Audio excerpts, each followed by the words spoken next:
Ֆրինյուզի եթերում լուրերից դուրս կրկին միացում Փարիզ, որտեղից ինձ կմիանա եւ միասին կվերլուծենք հայաստանյան քաղաքական իրականությունը միջազգայնագետ Արման Ավագյանը։ Բարև Արման ջան։ Ողջույն Գագիկ ջան, ինչպես ես։ Լավ, փառք Աստծո, ձեր մոտ ոնց է, ես նկատեցի, որ ոնց որ Փարիզում նորից շոկեր են, հա։ Ну, այդքան շոկեր չեն, բայց բավականին անտարային հրդեհներ ունենք, հա, այս պահի դրությամբ, որոնք բավականին վտանգավոր են եւ հեկտարներով անտառներ են վնասվում եւ դա մի քիչ մտահոգիչ է, որովհետեւ հիմա արձակուրդային այս շրջանն է, հա, շրջանն է եւ մարդիկ ստիպված տարհանվում են վերջի րոպեներին, տեղեկան նույնիսկ որտեղ մարդիկ կրկնակի անգամ են տարհանվում, մի խոսքով հրշեջ ծառայությունները շատ ծանրաբեռնված են աշխատում, նույնիսկ հարևան երկրներից այդ ինքնաթիռներ եւ ուղաթիռներ են գալիս օգնության համար, հուսանք որ շուտով կավարտվի, չնայած որ քամիները դրան չեն օգնում, մի խոսքով այսպիսի լուրեր, ամենաթարմ լուրեր, եթե կարելի ասել Ֆրանսիայից։ Ես իդեպ հավելեմ, որ Ռուսաստանում նույնպես հրշեջները շատ ծանրաբեռնված են աշխատում, բայց այս պարագայում մեթեոն չէ պատճառը, չէ՞։ Իրանց մոտ անտառների կարիքը չկա, որտեղ անտառի նման տարածված այդ կազմակերպությունը անունը չեմ ուզում տալ, որպեսզի նաև գովազ չհնչի, այրվում է ոչ պակաս հաջողությամբ, քան ասենք անտառները էլի Ֆրանսիայի։ Եվ այս անգամ նաև ոնց որ ես հասկացա, արդեն Սանկտ Պետերբուրգի եւ Լենինգրադի շրջանի, որտեղ այդ շրջանը Լենինգրադը մինչեւ հիմա կոչվում Լենինգրադսկի ռայոն ոնց որ թե։ Դե գիտես ինչ կա, անունը փոխվել է, ամանումը նույնն է, իսկ միևնույն ժամանակ պետք է նաև ֆիքսենք, որ այդ ով էլ որ հրահրում է մի պահ նաև այդ բանը բումերանգի էֆեկտով հետ է գալիս, այդ կրակը հետ է գալիս նաև Ռուսաստան եւ այսօր տեսնում ենք թե ինչպիսի հետևանքներ են աբերում եւ այդ հետևանքները ոչ միայն վիզուալ են եւ այս պարագայում արդեն վերաբերում են փոքր մանր բիզնեսին, հա, on-line բիզնեսին, որը նաև կարող է պատճառ հանդիսանալ մեծ հասարակական դժգոհության, որը նաև արդեն իրականում գոյություն ունի եւ գնալով մոտենում են Մոսկվային, տես Սանկտ Պետերբուրգին եւ դրանք ինչ խոսք Ռուսաստանի համար առավել քան մտահոգիչ են, հատկապես հասարակական կարծիքի ձևավորման համար, ինչպես նաև տնտեսական առումով։ Ընդ որում վերջին այդպիսի նաև ուսումնասիրություններ կա, վերջին տասնամյակում Ռուսաստանը շատ ինտեգրվել է, նկատնում Ռուսաստանի բնակչությունը, էլի, շատ օգտագործում են on-line առևտրի հնարավորությունները եւ բավականին մեծ կախվածություն ունեն այդ կազմակերպություններից եւ հիմա որտեվ այնտեղ ամեն ինչ է վաճառվում, սննդից սկսած, վերջացրած տեխնիկայով մնացած ամեն ինչով եւ բառացիորեն երեք մի ինֆորմացիա տեսա, ուղղակի ես ապշած մնացի, չհասցրեցինք եթերից առաջ մենք դրա մասին զրուցել, հիմա ասեմ դու էլ կպատկերացնես, վերջին երկու տարվա ընթացքում Ռուսաստանում 120 տեղում կանգնացրել են Ստալինի արձանը, պատկերացնում ես, այսինքն 120 թե 140, թիվը լավ չեմ հիշում, արձան է տեղադրվել այս քաղաքում, այն քաղաքում, այն բնակավայրում, չգիտեմ ինչ է կատարվում այդ մարդկանց ուղեղներում, էլի, ոնց կարելի է Ստալինին մեծարել։ Դե գիտես ինչ կա, Գարքիկ ջան, դա տեղավորվում է ըստիս ներկայիս իշխանությունների վարած քաղաքականության ծրագրերի մեջ, որտեղ ինչպես մենք բոլորս գիտենք, իշխանության գլխին կանգնած է մի մարդ, որը KGB-ից է, հա, եւ այդ ծառայությունները մենք բոլորս շատ լավ գիտենք պատմությունից, որ մի այլ կարգի, հա, իրենք այդ բան ունեն, հա, այդպիսի տենց կուրքի նման պաշտում են Ստալինին, որը իրենց համար մարմնավորում է ուժը, իրենց համար մարմնավորում է նաև այո, բռունցքը եւ հիշեցնում է, որ բռնությունները եւ այդ բոլոր դառ իրականությունը, որ Ստալինի ժամանակ կար եւ այդ ուժը կարող է կիրառվել ցանկացած պահին հիմա եւ ըստիս դա հիշեցում է ժողովրդին, որ հանգիստ նստեք տեղներդ Կրեմլում գիտեն ինչ են անում, հա, ինչը անում էր Ստալինը, հա, ինչը այդ կուրքի հասցրեց իր անձը կուրքի հասցրեց եւ ցավոք սրտի նաև տեսանք նրա վարած սխալ քաղաքականությունները երկրորդ համաշխարհային պատերազմի ժամանակ եւ ըստ այդմ պլան Բարբարոսան ինչպես նա ստացավ իր գլխին, հետ եկավ իրեն եւ այդ նույն բումերանգն էր այդ նույն բումերանգն էր, որը այսօր կրկնվում է մի բացառությամբ, որ նա գտնվում է պատմության մյուս կողմում, հա, Ռուսաստանը այսօր գտնվում է պատմության մյուս կողմում, շատ ավելի նա նմանվում է հիտլերյան Գերմանիայի վարած քաղաքականությանը, քան թե ազատագրման վարած այդ բոլոր քաղաքականություններում, որտեղ չենք մոռանում Ստալինը եւ Արևմուտքը Միացյալ Նահանգների գլխավորությամբ կարողացան միասին ալյանս կազմել, ուժ կազմել եւ պայքարել հիտլերյան բռնատիրության դեմ եւ այդ գրավելու քաղաքականությունը, այդ տարածքները անցայրացիր սարքելու այդ քաղաքականության դեմը առնել եւ վերջի վերջո կազմակերպել այդ բոլոր այդ Ռայխը, այդ երրորդ Ռայխը, որի մասին այդքան երազում էր Հիտլերը եւ նույն զուգահեռը կարող ենք անցկացնել հիմա այդ ռուսական կայսրությունը, որի մասին այդքան երազում է Պուտինը եւ որի երազանքը գնալով էլ ավելի հեռանում է իրականությունից եւ տխուր իրականությունը բացարձակապես հակառակում է, որտեղ ազատատենչ ուժերը այսօր գնալով ավելի համախմբվում են եւ գերակշռող են համարվում միջազգային հանրության մեջ եւ ըստ այդմ էլ տեսնում ենք թե ինչ է տեղի ունենում ամեն օր հուսանք որ այդ ուղղությամբ նաեւ պատմությունը արդարության կողմը կլինի եւ երկրորդ համաշխարհայինի պես վերջի վերջո կհաղթի արդարությունը, հա, կհաղթի նաեւ ազատությունը Եվ լրում են այս մեր նշած թեմաների, ավելացնեմ, որ այս տխրահռչակ Ռոսսելխոզնադզորը այս անգամ էլ արգելանք ա դրել հայկական կաթնամթերքի վրա, այսինքն պարզում է իրանք եկել են, շուկան ուսումնասիրել են, ոնց որ թե տեղում չէին կարող իրենց մոտ արտահանված կաթնամթերքը ուսումնասիրեին, եկել են իբր այստեղ, երևի թե եկել են, բան չունեմ ասելու, եւ հայտնաբերել Այսինքն նաեւ մատնանշում են իրենց սխալը, ներողություն, մատնանշում են նաեւ իրենց սխալը, որ այս վերջի 20 կամ 30 տարիների ընթացքում նրանք չեն կարողացել կերել են այդ մածունը, պրոբլեմ չի եղել։ Հա, խնդիր չկա, այդ վերջին այս տասնամյակների ժամանակահատվածում շատ հետաքրքիր ձևով այդ կաթնամթերքը շատ լավն է, շատ որակյալ էր, ոչ մի խնդիրներ առողջապահական չէր ստեղծում եւ արի ու տես ինչպիսի զուգադիպությամբ ծաղիկներից հետո եւ անցնելով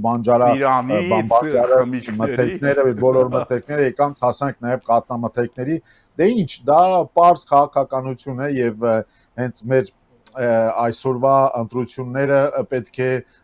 գան ապացուցելու թե մենք ուր ենք գնում եւ ինչ վտանգ էր մեզ սպառնում, չէ՞։ Եվ թեման շատ կարևոր է թե ինչ է լինելու Հայաստանի հետ վաղը, այսինքն մենք եթե նայենք մեր ընտրությունների թվերին, կուսակցությունների ստացած ձայներին կամ քաղաքական ուժերի միջև ունեցած բանակցություններին կարող ենք տեսնել քաղաքական պայքարի զուտ մակերեսը, եթե կարելի այսպես ասել, բայց իրականության ըստիս հարցը շատ ավելի խորն է, այն է որ թե որ ուղղությամբ է շարժվելու Հայաստանը։ Ընտրությունների արդյունքները իհարկե կարևոր են։ Դրանք թույլ են տալիս հասարակական տրամադրվածությունները քաղաքական ուժերի նկատմամբ վստահության մակարդակը որոշել եւ թե ինչպեսի ապագային ուզում հասարակության մի մասը, բայց ընտրություններից հետո հիմա մենք մի այլ փուլում ենք, դա թե ինչպեսի կազմավորումներ կլինեն, հա, կառավարության եւ ընդհանրապես Հայաստանի ղեկավարելու եւ առաջ տանելու մեջ եւ այստեղ է որ հարցերը գոյանում են, որ արդյոք ինչպիսի Հայաստան ենք մենք ուզում, որովհետեւ արդյոք այս պայմանավորվածությունները բերում են նրան, որ թե արդյոք Հայաստանը կարողանում է իր ապագան ինքը որոշել եւ արդյոք այս իշխանության գալը արդյոք ազդեցությունների վերաբաշխում է, արդյոք դա ինչի մասին են, հա, այս ընտրությունները, արդյոք դրանք զուտ, որովհետև եթե այսպես նայենք, Գագիկ ջան, քաղաքականությունը այսպես թե այնպես ինքնանպատակ չէ։ Քաղաքականության նպատակը ինչն է, որ թե ինչ Հայաստան ենք մենք ուզում, ինչպիսի ապագա ենք ուզում մենք մեր երեխաների համար, կամ ինչպիսի Հայաստան ենք ուզում տեսնել 10 տարի հետո, հա, ուղղակի, օրինակ, արդյոք ուզում ենք տեսնել մի Հայաստան, որտեղ որոշումները կայացվում են Երևանում, թե ուզում ենք տեսնել մի Հայաստան, որի համար որոշումները պետք է կայացվեն Մոսկվայում։ Եվ իրականում հենց այդ վտանգի մասին էի ես ասում, որ ինչ վտանգ է Հայաստանին սպառնում, որովհետև ծուր նստենք եւ ուղիղ խոսենք, ժողովրդական լեզվով ասած, վտանգ կա։ Այն քանակությամբ, ինչ քանակությամբ, որ այսօր խորհրդարան մտան պրոռուսական ուժերը, որտեղ Պուտինը ինքն ասել, չէ, քաղաքական ուժերը, դրանք պրոռուսական ուժեր են։ Պրոռուսական ուժերը մտնում են Հայաստանի խորհրդարան, Հայաստանի ազգային ժողով եւ այնտեղ հնարավորություն են ստանում բոյկոտել, խանգարել բոլոր այն նախագծերը, այն ծրագրերը, որոնք, ասենք, դուրս չի գալիս Հայաստանից դուրս ինչ որ մեկի, հա, այսպես ասած Ռոսսելխոզնadzորը դրան ապացույց։ Դե այդ Ռոսսելխոզնadzորից մենք ունենք 41 հոգի, որոնք ներկայանալու են մեր ազգային ժողովում։ Ըստ իս ինչ է կատարվում։ Ունենք Պուտինի 41 ներկայացուցիչ, այսինքն 29 հոգի ներկայացուցիչ ունենք Պուտինի գրպանային օլիգարխի ղեկավարած կուսակցության ներկայացուցիչների կողմից եւ 12 հոգի ունենք Պուտինի ժամանակի ընթացքում արդեն ապացուցված քաղաքական խրտվիլակի, որը Քոչարյանն է, նրա կուսակցության կամ դաշինքի, հա, որոնք միացել են հայ հեղափոխական կամ հայ ռուսական դաշնակցության, հա, եթե ավելի ռեալ եւ հողի վրա իրականության մոտ լինելով անվանենք այդ կուսակցությանը, իրականում, հա, եւ նրանք ներկայացնում են ոչ ավել, ոչ պակաս, քան Պուտինի շահերը Հայաստանում։ Ես ինչ եմ մատնանշում Պուտինին, որովհետեւ ես համոզված եմ, ես հավատում եմ, որ Ռուսաստանը Պուտինը չէ։ Եվ դա ապացուցվելու է պատմությամբ եւ մենք սկսեցինք մեր եթերը պատմությունով եւ մեր եթերը սկսեցինք նաեւ խոսելով Ստալինի մասին եւ բոլորս գիտենք թե Ստալինի վերջը ինչպես եղավ եւ post-Ստալինյան Ռուսաստանում ինչպես կատարվեց եւ ինչպես եղավ որ մի պահ սկսեցին նաեւ այդ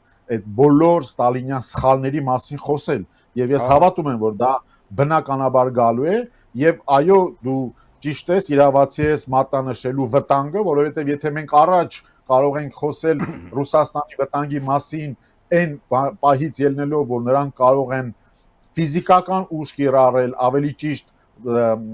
զինվորական կամ ուժ կիրառել կամ ընդհանրապես մեզ պատերազմ հայտարարել եւ այդտեղ էր գտնվում վտանգը, բայց այսօր վտանգը թերևս շատ ավելի ուրիշ ֆոնի մեջ պետք է նաև դիտարկել, դա տնտեսական վտանգն է, որովհետև եթե մենք ունենք այդ 29+12 պուտինյան ներկայացուցիչները խորհրդարանում, եկեք բարերը կոչենք իրենց անուններով նաև, նրանք արդյոք նրանք գալիս են խորհրդարան, դե բոլորս հասկացանք, հա, տեսնում ենք այդ արված բոլոր այդ ռակիրովկաները, այդ падգամավորական փոփոխությունները, որ կատարվում են իրեն մեջ այդ պասերով մանդատներից հրաժարումները մանդատներից մեկին հրաժարում, մեկին դնում, մեկին այսպես այդ բոլորը մենք պետք է դիտարկենք ոչ թե ունենք երկու ուժեր տարբեր, որոնք ունեն ինչ-որ տարբեր տեսլական, այլ ուղղակի նորից խոսում ենք մոսկովյան ուժերի, Մոսկվայից Հայաստան պարաշյուտի պես ուղարկված ուժերի մասին, որոնք դե թող դատարանը որոշի, ինչ խոսք, հա, որովհետև չունենք դատական վերջնական որոշումներ, ընտրախախտումներով, եթե չասենք ոչ, այս բառը ոչ թե ընտրախախտումներով ներողություն, այլ կաշառակերությամբ, ընտրակաշառքներով մի մեծ մասը, նաև մի փոքր մաս, մի որոշ մաս նաև վախի ազդեցության տակ մեր ազգաբնակչության կողմից, չմոռանանք այս սանկցիաները, որ կիրառվում են մեր դեմ, որոշ մաս նաև այսպես ասենք տարրական հակափաշինյականությամբ, հա, որովհետև մարդիկ կան, որոնք կարող են չսիրել երկրի ղեկավարի անձը, չգիտեմ նրա քայլելու ձևը, նրա դեմքը, նրա ձայնը, չգիտեմ, տարբեր սուբյեկտիվ, այո, տարբեր սուբյեկտիվ կարծիքներ ունենալ եւ դա նրանց դրթի իրենց ձայնը չտալու Փաշինյանին, որը չի նշանակում, որ նրանք անպայմանորեն իրենց ձայնը տվել են պուտինյան այս կազմին, որոնք այդ բանը են, կային չէ 26 կոմիսարները կային, հիմա մենք ունենք 41 պուտինիստներ, հա, որոնք ես դրանց անվանում են գալու են եւ էլ ինչ են ուզում ռուսները, ես ուղղակի չեմ հասկանում այս պարագայում էլ ինչու են սանկցիա կիրառում, երբ որ արդեն շատ է լավ ներկայացված են parlamentum։ Քեզ մի բան հուշեմ, համեմատականի համար դու էլի շարունակի, էլի հիշում ես կար այդպիսի մի հեքիաթ էր, թե վեպ էր, հա, Ալիբաբան եւ էլ չնշեմ 40 ավազակները, հա։ Այո, հերու չենք տվից, մի տարբերությամբ, որ Ալիբաբան շատ ավելի, հա, արաբական աշխարհի ներկայացուցիչ է, տվյալ պարագայում ռուսների հետ գործ ունենք եւ այսօր օբյեկտիվորեն մեր ժողովուրդը պետք է իր հարցը տա շուտով, հա, արդեն մի քանի օրերից այդ նոր ազգային ժողով կսկսի գործել, բայց այստեղ մեր հերոստատիտողը ընդհանրապես հայ ժողովուրդը պետք է իրեն հարց տա, արդյոք օբյեկտիվորեն արդյոք այս ուժերը, որոնք ներկայացվում են Պուտինյան Ռուսաստանին, արդյոք նրանք կազմավորված մի կողմից այդ ուժը եւ մյուս կողմից նրանց բերվելիք է տեսլականը, դրանց ծրագրերը, արդյոք նրանք խոսում են Հայաստանի ապագայի մասին եւ ընդհանրապես այստեղ հարց է պետք է մեզ տանք, ով է որոշելու Հայաստանի ապագան եւ ինչ խոսք բոլոր տերությունները, բոլոր գերտերությունները ունեն իրենց շահերը։ Ռուսաստանը ունի իր շահերը, ԱՄՆ-ն ունի իր շահերը, Եվրոպան իրը, Իրանն էլ իր շահերն ունեն, եւ դա բնական է։ Հիմա արդյոք յուրաքանչյուր պետություն չպետք է մտածի իր շահի մասին նախ եւ առաջ։ Դա բնական է, չէ՞։ Բայց այստեղ հիմնական հարցը պետք է լինի ո՞րն է Հայաստանի Հանրապետության ազգային շահը։ Այդ ռակուրսում մենք միմիայն կարող ենք այս ամբողջը դիտարկել եւ վեր մնալով այդ քաղաքական խժդժություններից, որոնք կլինեն, հա, որտեղ արդեն տեսնում ենք, հա, արդեն ցուցակները արդեն հրապարակվեցին կենտրոնական հանձնաժողովի կողմից, ինչ խոսք է ցուցակները ենթակա են նաեւ փոփոխությունների եւ երևի թե այդ կոնտեքստում են այդ ինքնաբացակները կատարվում, որտեղ որոշվելու են, որտեղ գործեր կան, որոնք գալու են հետո այդ ընտրակաշառքների գործերի այդ դատական որոշումները գալու են հետո եւ արի ու տես կարող ենք մենք ազգային ժողովում ունենալ նաեւ ինչպես են ասում քրեական գործեր, հա, որոնք կարող են հարուցել այս կամ այն падգամավորի նկատմամբ, որովհետեւ այո, անձեռմխելիությունից զրկելու հարցեր կարող են գոյանալ եւ ըստ իս այս կոնտեքստում են նախապատրաստական հատկապես այն բանը ռուսաստանյան օլիգարխի, պուտինյան օլիգարխի կուսակցության կամ այդ դաշինքի կողմից արվող այս գործողությունները ըստ իս տեղավորվում են այդ կոնտեքստում, շատ հետաքրքիր է, որ նրանք իրենց փաստաբանին են հենց ուղարկել փաստաբանին եւս ուղարկել են, հա, պարլամենտ եւ շատ հետաքրքիր է նաեւ որպես падգամավոր եւ շատ հետաքրքիր է նաեւ որ ազգափրկիչ եւ ազգը այսպես ասենք մի այլ կերպ մտահոգված ազգի ճակատագրով Քոչարյանը ինքը ներկա չի լինելու ազգային ժողովին բնականաբար հիմա հարցը այստեղ ցակում արդյոք նա վախեցավ քաղաքական դեբատից թե արդյոք նա ուզում է հասունացնել իր որդու քաղաքական կարիերան նրան ուղարկելով ազգային ժողով մեկ անգամ եւս որովհետեւ այդ կարիերան մենք տեսանք 4-5 տարվա ընթացքում ինչպիսի ընթացք ունեցավ եւ ինչպիսի տխրահռչակ իրադարձություններ եղան հայոյանքներով եւ ամեն ինչով ամենված բայց վերադառնալով եւ վեր մնալով այդ բոլոր այսպես ասենք խժդժություններից մենք պետք է հասկանանք հիմա այսօր մենք արդյոք մենք պետք է ունենանք մեր սեփական օրակարգը թե ոչ այստեղ որն են այն որոշումները որոնք են այն այսպես ասենք ծրագրերը որոնք պետք է բերեն մեր երկրի զարգացմանը կամ որոնք կարող են բերել միասնության չէ ինչ որ մի ծրագիր գաղափար որի շուրջ կարող են բոլորը քվեարկել բայց անհավանական է չէ թվում Եվ Արման ջան, մի բան էլ առաջարկում եմ, ես սիրում եմ պատմության խորքերը գնալ, դու այդքան չես սիրում, չնայած շատ լավատեղյակ ես, բայց չես սիրում, բայց նայ, նախորդին Չէ, ինչ խոսք, դա ես համաձայն չեմ, ես սիրում եմ պատմությունը դիտարկել, որովհետև նա մի այսպիսի բան կա, պատմությունը շատ հաճախ կրկնվում է եւ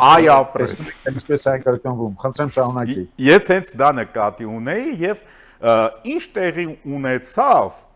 ուղիղ 100 տարի առաջ։ Լավ, 100 չէ, 100 մի փոքր ավել, հա։ Երբ որ Հայաստանը անկախ պետություն էր, ազգերի լիգայի կողմից ճանաչված, անգամ երկրներ կան, որոնք Հայաստանի հովանավորության մանդատն էին ստացել, չէ, Մեծ Բրիտանիա, Միացյալ Նահանգները, եւ մենք ունեցանք մարդիկ, հայեր, որոնք էլի օգտագործելով ազգի, հայրենիքի, շահեր, փրկություն թեմաները, բայց սահմանի այն կողմից սկսեցին քանդել Հայաստանի Հանրապետությունը։ Նկատի ունեմ բոլշևիկներին, դու հիշատակեցիր 26 կոմիսարներին, ինչու ոչ, նույն Շահումյանները եւ մնացածները, Ղուկասյանները եւ այլն եւ այլն։ Եվ մենք կորցրեցինք ոչ միայն հայրենիք, մենք կորցրեցինք հավելյալ 25000 քառակուսի կիլոմետր տարածք։ Այո։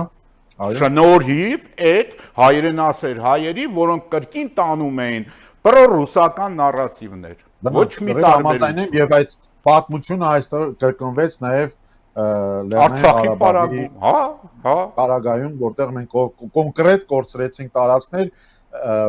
կայացված որոշումների պատճառով, հա, եւ մի 10 պակաս ենք նաև կորցնելու Հայաստանի Հանրապետության տարածքները, որովհետեւ այդ ամբողջը տեղավորվում էր այդ կոնտեքստում Ղարաբաղյան այդ կոնֆլիկտը հրահրել եւ դրանով ստեղծել մի իրավիճակ, որտեղ Ադրբեջանը կհարձակվի եւ կգրավի, հա, մեզ էլ կթողնի Երևանը, որտեղ ռուսական ուժերը կգան մեզ փրկելու, մեզ կդարձնեն մի բելարուսական մի ինչ-որ մի տար, մի ինչ-որ մի ինքնավար մի պետություն էլ չասենք, մի ինչ-որ ինքնավար կարգավիճակի մեջ գտնվող գուբերնիան լավ է հնչում էլի գուբերնիա որտեղ Ռուսաստանը կարող է Կովկասյան ենթակառուցվածքային բոլոր այդ ճանապարհները օգտագործել իր շահերից միմիայն ելնելով եւ այդ ծուղակի մեջ մենք չընկանք ի տարբերություն քո հիշատակած տարիների տասնամյակներ առաջ կամ 100 տարի առաջ տեղի ունեցած իրադարձությունները մենք կարելի թե ասել թե այս անգամ ոնց որ թե դասերը քաղեցինք բայց ինչու մենք այդ դասերը քաղեցինք այգի ջան որովհետև մենք ունեինք եւ այսօր եւս ունենք մի այսպես ասենք մի կառավարություն որը ընտրված է որը ժողովրդի մանդատը ունի, որը լեգիտիմ է, որը ունակ է որոշումներ կայացնելու, ոչ թե դրդված, թե իրեն ինչ կպարտադրեն Մոսկվայից, հաշվի առնելով կոմպրոմատները, հաշվի առնելով այդ դրածոներին, որոնք դրված են եւ որոնց թելերը քաշվում էին Մոսկվայից, չմոռանանք, առաջին նախագահից մինչեւ երրորդ նախագահ մենք դա տեսել ենք, հա, թե ինչպիսի ղեկավարություն ունեինք որը կարող էր մեկ գիշերում հրաժարվել Եվրոպայից, որը կարող էր իր բոլոր կենսական օբյեկտները գույք պարքի դիմաց նախագծով շատ արագ կերպով հանձնել Ռուսաստանին եւ որը երբևիցե չէր Ռուսաստանից հայցի իր ունեցած պարտիներում ի տարբերություն այդքան երկրների, որոնց Ռուսաստանի պարտքը ներեց, բայց մեր պարագայում արյուտես մեր բոլոր կենսական օբյեկտները, մեր բոլոր կենսական այդ օբյեկտները տրվեցին Ռուսաստանին պարտքի դիմաց եւ դա նորմալ համարվեց, որովհետեւ մենք չունենք ինքնիշխան պետություն եւ հիմա այստեղ է որ ինքնիշխանությունը Գագիկ Ջանստից դա քաղաքական հայտարարություն չէ, ինքնիշխանությունը նաեւ պետք է լինի մի ուժ, որը պետք է վեր լինի քաղաքական կոնտեքստից կամ ուսակցական պատկանելիությունից նույնիսկ, եթե կարելի այսպես ասել, բայց նաև այդ ինքնիշխանությունը տնտեսական ուժ պետք է լինի, որովհետև այդ ինքնիշխանությունը մենակ բանակը չէ։ Ինքնիշխանությունը մենակ բանակը չէ, չնայած որ տեսանք, ես ինքս իմ աչքով Երևանում տեսա թե ինչպիսի հեղափոխական, եթե կարելի է այսպես նույնիսկ ասել, փոփոխություններ ունենք մեր բանակում եւ պարադիգմայի փոփոխություն ունենք, որովհետեւ չունենք ոչ թե ունենք սովետական բանակ, այլ ունենք նորմալ արևմտյան երևի թե նատոյական չափանիշների մոտեցող եւ համապատասխան, ինչը նաեւ պահանջում է նաեւ մեր գեոպոլիտիկան, որովհետեւ եւ Թուրքիան եւ Ադրբեջանը տվյալ պարագայում նատոյական ստանդարտներին համապատասխան բանակ են կառուցում եւ նույնը արեցինք մենք, բայց այստեղ շատ կարեւոր է նաեւ տնտեսական ֆակտորը։ Հիմա տնտեսական ֆակտորը գանք այդ Wildberries կոչեցյալ կամ որտեղ մենք կարող ենք դա ասել, որովհետեւ դա ըստիս արդեն պատմության մի մաս է կազմելու շուտով, որովհետեւ այդ on-line բիզնեսի ավարտն է նաեւ այստեղ տեսնում ենք նրանք արդեն հասնում են մանր բիզնեսին եւ այդ տնտեսությունը ռուսական արդյոք մենք այդ 41 կոմիսարները, որոնք գալու են պարլամենտ, արդյոք դրանք գալու են այո, որովհետեւ արդյոք նրանք գալու են որպիսի ինչ անեն, գալու են որպիսի մեզ շագրգռեն դեպի մեռնող դեֆոլտից 10 պակաս ռուսական տնտեսություն, թե մենք կարող ենք ունենալ տարբեր, այսպես ասենք, դիվերսիֆիկացված տնտեսություն, որտեղ մենք պետք է զարգացնենք մեր արդյունաբերությունը, պետք է ներդրումներ կատարենք նոր տեխնոլոգիաների շուրջ, ինչը կատարվում է իհեճուկս Ռուսաստանին, պետք է զարգացնենք գյուղատնտեսությունը, որը դժվարությունների առաջ է կանգնած, բայց իհեճուկս Ռուսաստանին, ես ուրախությամբ նշեմ, երեք ես Փարիզյան իմ հայկական խանութից գնեցի հայկական ծիրան, ես շատ ուրախ եի, ես տեսանյութը տեսա եւ ուզում եմ ասել, որ սարերի հետևում չէ եւ այս էլեկտրաշոկը, որի շնորհիվ, որը բերեց նրան, որ մենք դե ֆակտո պետք է դիվերսիֆիկացնենք մեր ուղիները, թռչունի մասին ենք խոսում, հիշում ես, որը այլընտրանքային ճանապարհ ուներ, բայց չէր տեսնում եւ վերջ-վերջո դե ֆակտո մենք դա տեսանք, դա մեզ թույլ է տալիս ստիպված, բայց նաեւ ոչ, այսպես ասենք, անհրաժեշտ ձևով դիվերսիֆիկացնել մեր տնտեսական ուղիները եւ պետք է զարգացնենք այդ ամբողջը, պետք է կառուցենք ժամանակակից ենթակառուցվածքներ, ինչի սկիզբը դրված է, պետք է զարգացնենք կրթությունը, ինչում մենք կաղել ենք 30 տարի մենք չենք ունեցել կրթական համակարգ, 30 տարի մեր մանկապարտեզներն են վաճառվել, մեր դպրոցներն են քանդ ու քարապ մնացել, մեր այսպես ասենք բացագույն ուսումնական հաստատություններից մնացել են մենակ կմախքները, բայց ղեկավար կազմի ողջ իրենց երիտասարդությունը կարողացել է գնալ ուսանել Եվրոպաներում, Միացյալ Նահանգներում, բայց դրանք մատների վրա հաշված մարդիկ են, այլ ոչ թե մեր հայ երիտասարդությունը եւ դրա արդյունքում է այսօր նաեւ որ մենք ունենք մի պարլամենտ, որտեղ տեսնում ենք թե ինչպիսի դիսկուրսներ են լինում, որովհետեւ այդ կրթվածությունը, այդ մակարդակը, որը պիտի վեր քաշեր, մեր մակարդակը, նաեւ քաղաքական այդ մակարդակը չի եղել եւ այսօր դրանք նոր ծիլեր են տալիս, նոր սկսում ենք այդ ամբողջ առաջ տանել եւ ինչն է մեր գլխավոր նախապայմանը, որ պետք է ստեղծենք աշխատատեղեր։ Հիմա այդ աշխատատեղերը ինչու համար պետք է ստեղծենք, որ այլևս մեր ժողովուրդը ստիպված չլինի ուղիներ փնտրելու այլ երկրներում եւ գնալ եւ խոպանների հույսով խոպանների եւ այդ խոպանները տեսնում ենք ինչ են բերում։ Տեսեք, խոպանները բերեցին նրան, որ մեր հայ ժողովուրդը այսօր դե ֆակտո Ռուսաստանի հետ կապված հայտնվել է մի ծուղակային իրավիճակում, որտեղ նրանք մի կողմից տես ինչպիսի տրագեդիայի նման բան է դա ինձ համար, բայց դրանք կան լուծումներ, դրան լուծումները ուժեղ Հայաստանի մասին պետք է խոսենք, չէ՞, մեր իրական ուժեր, իրական ուժեր, այո, լաբելիզացված, հա, այդ ռուսական fake ձևով կիրառվող այդ բարակապակցությունը, այլ իրական, որտեղ հենց Ռուսաստանի հայերը ոչ թե դրթված այն բանից, որ կարող են Ռուսաստանում կորցնել իրենց աշխատանքը, կարող են կորցնել իրենց ընտանիքների եկամուտը, կարող են վերջ-վերջո կորցնել իրենց ապրելու իրավունքը եւ այնտեղից դեպորտ անեն իրենց, նրանք ստիպված տես այդ ինչպիսի բանով, հա, եկան Հայաստան ընտրությունների, չմոռանալով նաեւ մատնանշել ոմանք, որ դե մենք շուտ հետ գնանք, հա, բախենալով որ երեխեքին տանենք։ Այո, որովհետեւ ռուսական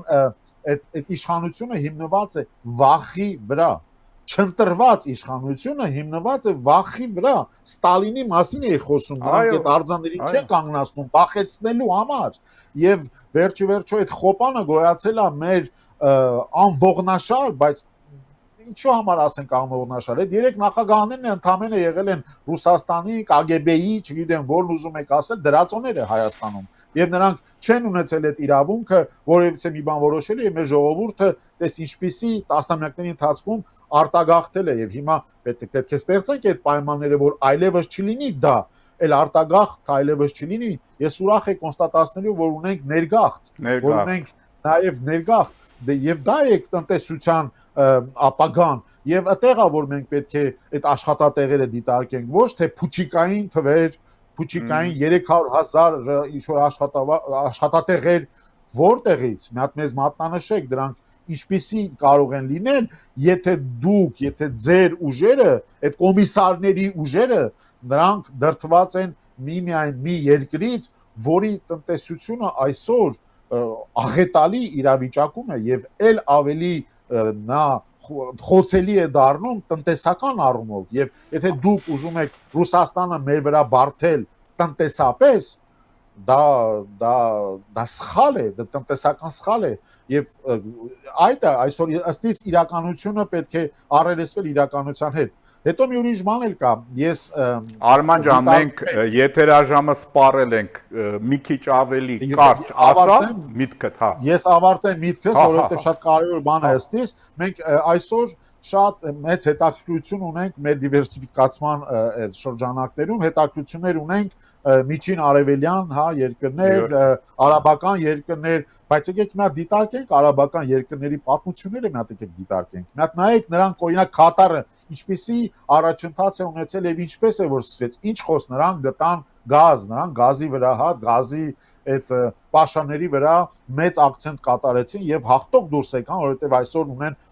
ավելի քան 100 տարվա գազային պաշարներ։ Մենք ունենք ուրիշ պաշարներ, մեր պաշարները որոնք են, մեր ճանապարհներն են, մենք գտնում ենք աշխարհագրական ճիշտ վայրում եւ պետք է դրանք ճիշտ օգտագործենք եւ դրանք են, որ պետք է կարողանանք մենք ինքներս, ինչպես Կատարի օրինակն է բերում, որ Սաուդյան Արաբիայի եւ այդ բոլոր այդ գոլֆի երկրների ազդեցության տակ նրանք չմնացին, որովհետեւ կարողացան ինքնիշխան ձևով արևմուտքի հետ աշխատել։